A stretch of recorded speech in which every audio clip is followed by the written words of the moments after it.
Sure. Thanks very much. Water economies. We are all that stands between you and dinner, so. No, there's one panel after that. There's one panel after that, which we are part of also. So here goes. We all know necessity breeds invention and crisis breeds innovation. So what was the crisis in Singapore? When Singapore and Malaysia split off from British rule in the early 60s, it was one country. In 1961, there were two water treaties which were signed. Now, why were these water treaties signed? These treaties were signed because Singapore is an island.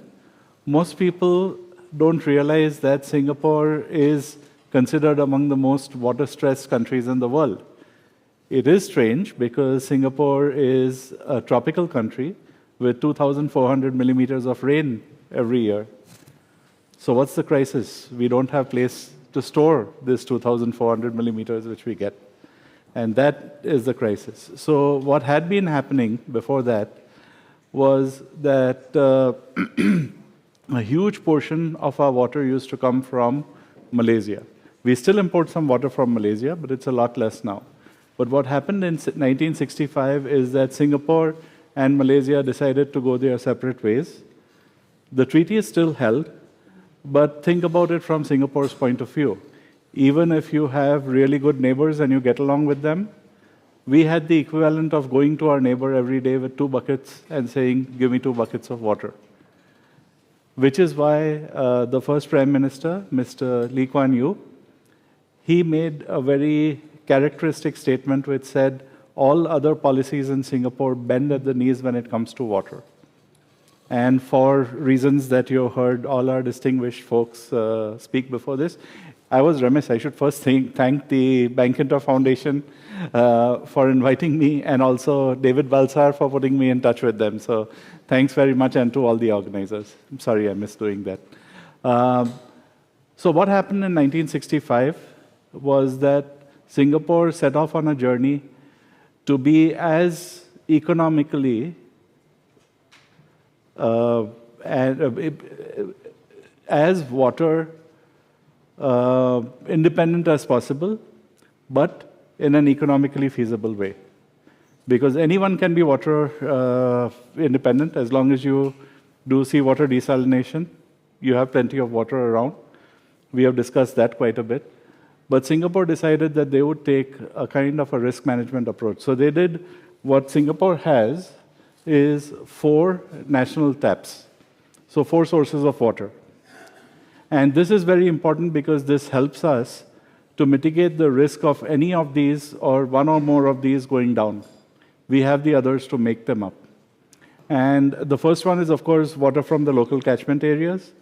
But there also, in the last 20 to 30 years, we have done a lot of work. We have dammed the mouths of some of our rivers, put high-power submersible pumps at the base of those barrages, and those pull water out when there is huge amounts of rainfall. So the brackish water at the mouths of these rivers has become fresh water. So that's one thing which we did to increase the amount of catchment water which we have. Of course, we still have imported water from Malaysia. And then there's new water, which was alluded to a few times today. Quite simply, new water is recycled domestic wastewater. And we collect all our domestic wastewater, treat it to a point where not only is it good enough to drink, and this point was made earlier as well, it's too good to drink. I mean, of course, it meets all WHO standards. The reason we take it beyond that in the Singapore context is that much of this water goes for industrial use, and industrial use that requires very high quality input water, one of which is microelectronics, which is why we really require very pure water. So then what happens to the remaining water which does not go for industrial use? This goes back into the reservoirs, picks up the salts which are needed, and then gets treated and comes into our homes. So it's indirect potable, which we do, something similar to what David described this morning. And then, of course, we have seawater desalination. And this is very important for us going forward for a couple of reasons. That Singapore's population is not going to be increasing that much. It will increase slightly, but we are a small island, so we have to be controlled about the amount of population which we have. And so that will be limited. Ergo, the amount of new water which can be generated is limited by that.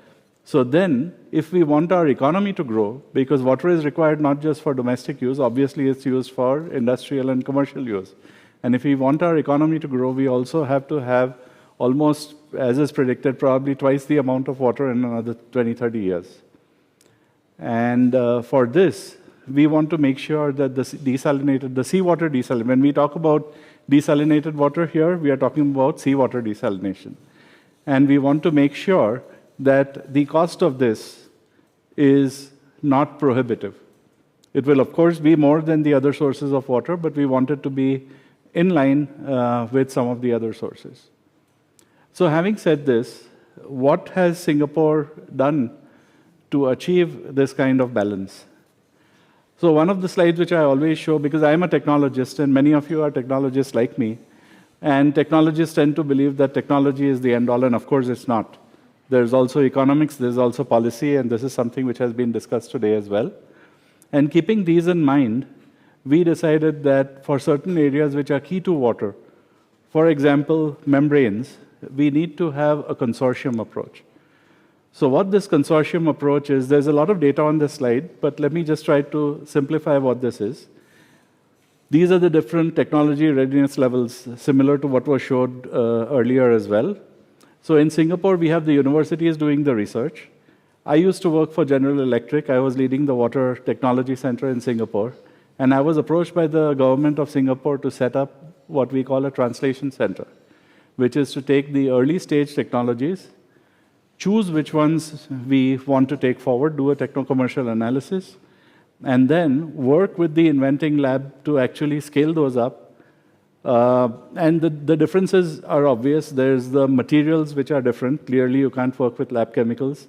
The equipment is different. But most importantly, the thinking is different. You're thinking more broadly. You're thinking in terms of systems now, and not in terms of individual inventions. And this is something that's very important, which is why they wanted someone from industry to come in. All the people in my center are people who are industry people, who then take these forward. And then we have industries which are members of this consortium. And those industries are pretty spread out. If you look at the list over here, this is a bit dated, so there's a couple out and a couple in. But it gives you the picture. There's the folks who supply into the polymer membrane food chain, like BASF, Arkema. Then there's a whole bunch of companies which I call the solution providers, small and big, small niche startups as well as big companies. And then most importantly, we have end users. So we have Shell, we have PepsiCo, and we have Baxter. And they are not, none of them are membrane manufacturers or solution providers. They are actually users of membranes. And it was very important for us to get them on board. Now, these are all paid members. So they saw value in being part of this whole food chain. So we covered the whole umbrella system across this, and it has been fairly successful so far. We have a lot of examples of technologies which we have taken all the way from the early stage technologies through the scale-up. It's a risk mitigation step. Mostly it is done within the companies. But in Singapore, we have decided to do it at a national level, and I'm sorry, the part over there which you say START, that's one of my organizations, and that's the one which does this translation, including the other two, A-STAR and EWTCOI as well. So this is the model we have for innovation in Singapore. I know this is related to membranes, but we are talking about membranes not just for seawater, we are also talking about gas separations. I know the topic here is water, but we go beyond water. We look at biomedical membranes, solvent separations, process membranes, as well as gas separations for carbon capture, etc. So it's been fairly successful so far, if I may say so, in Singapore, and we hope that we can take this to the next stage. So that's pretty much it.